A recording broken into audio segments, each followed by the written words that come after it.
Doleva. To jsou tučňáci? A jo. Ale mají nějakou... Další tučňáci. Oh, a random party. To je hlava. Tady na to vycílený.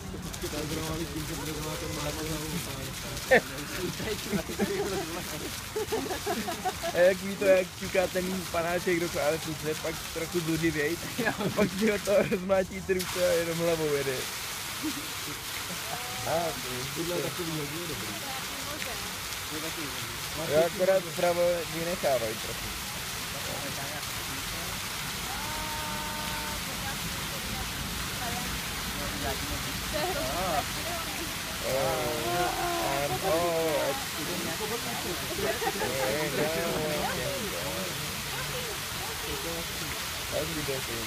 Že existuje tam do James Bond, který je pobesnička. Cože? Originálu Octopusu. Tak to jsem nevěděl. Já taky jo. Jestli? Jestli? Řekl jsi moře, co se ve vesmíru. A co je tohle? To já nevím. Je tohle ještě život? Nějaký mega kraken. Ale to je Tohle je fakt super. Jano, teď se vykouší nějaký obvod. Já nestíhám prostě zpracovávat takový rozpůl. Nestíhám, a nesmím. A vůbec nesmím. Je to medvěd? To jsou oči? Ne, to ptáci. Ale vypadá to jak oči. Nebo jako to, ty obočí, ne? Nevím, tak. To chytám. No, teď se zváril. Příště tam budou mít malý. Hulala.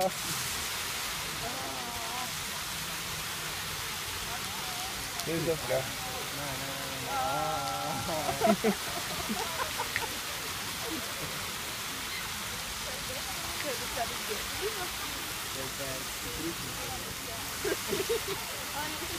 Hele, tímhletím nás manipulujou.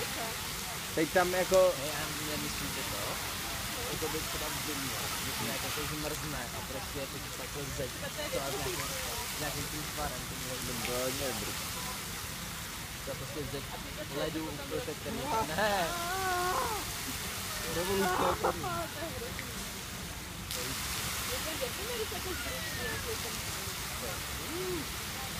Teď tam takhle jako mimochodem vždycky padne nějaký nápis, jako třeba Praha Sax, jo. Vyvražděte všechny Pražáky, Brno vládnete tu a tak. Víš to, a vrejte ti to do podvědomí a teď... A končíš. A je to v pekli. No, teď to jsem přesně před tím. Tak? Pardon.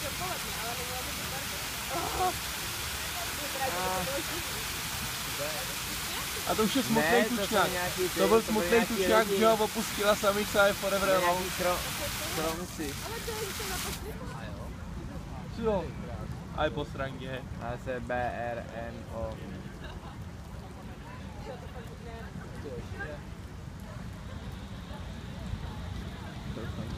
Tohle má být to Brno. Píza. Tak ne. Tak oho. Ale už tam dává nějaký rytmus, víš? Já nejsem na tom záchodě nějak dlouho.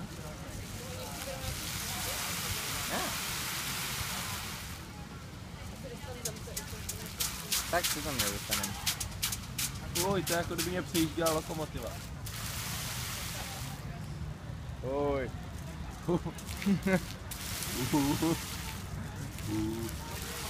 Na co jsem psal teď půj a něco. Nějaký komentář, něčemu jsem psal půj. Cože? To je teda kámoši.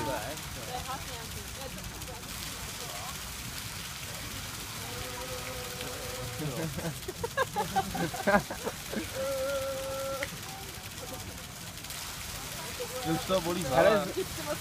Báro, znáš syntézy, takový to, jak je to na YouTube, přesně to vypadá takhle, vždycky padají.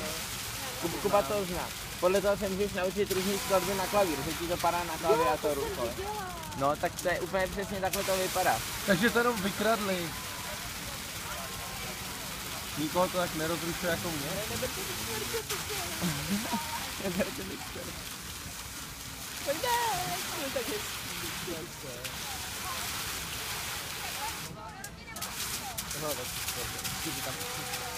To skoro až nějaký obrazce, víš? Jsou takový ty jako harlequinský věci. Kam se na to hrabe nějaká televize. To je fakt vědí, když se to obměňuje, Tak to je na prdlačky, já bych radši televizi. Zvláštní si na to díváš od toho. Ne, to nejde, že? To je hrozně děsivý. Hele, pamatujete, jak jsme byli na tom, na Palačáku, nebo i trochu k Výtoni to bylo, bo u Výtoně to dělali takovou tu show, že stříkali ty miniaturní kapičky do vzduchu a to osvětlovali nad Vltavou, jak jsem se tam přibelhal s berlema. To bylo jako A bylo to úplně hrozně špatný. a bylo to hrozně slabý, bylo to fakt slabý, bylo to jenom nějaký reklamní, já jsem kvůli tomu blbec přijel z Hřevní. Dobrý. Pěkný to bylo, no. Jsem to hrozně užil. Je tam ještě. Jo, teď je mám docela dlouhý program, co? Tak, Hrozně hezký město, ale to a ten 100 metrů, tam je úplně drama. To byl největší to byl ten největší zážitek, prostě Tam bude co v metru? dveře. Jo, dveře. A co je na nich? že oni se metro, nebo to jsou když to zmáčkne. Ne, to ne, Bude to ale na oni nich se napsaný, zabírají takovým stylem, jako by se řekl. No, a ono je to tam i napsaný, že jakoby, když se to necháš tam zavřenýho, tak se to rozbije. Je Lukáš třeba? No, asi. Počkej, takže když tam skočíš a necháš tam za sebou nohu, tak ti to může docela bolet? Jo, asi tak. Jakože fakt.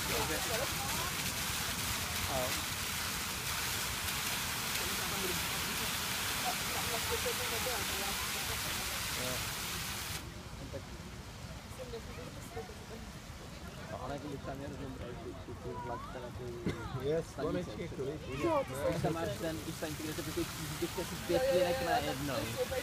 Fakt mají přestupní stanici a Jo, tam to je podzemní nádraží, tam prostě přijdeš a máš tam třeba 14 stupiště v metru. ty jo, wow.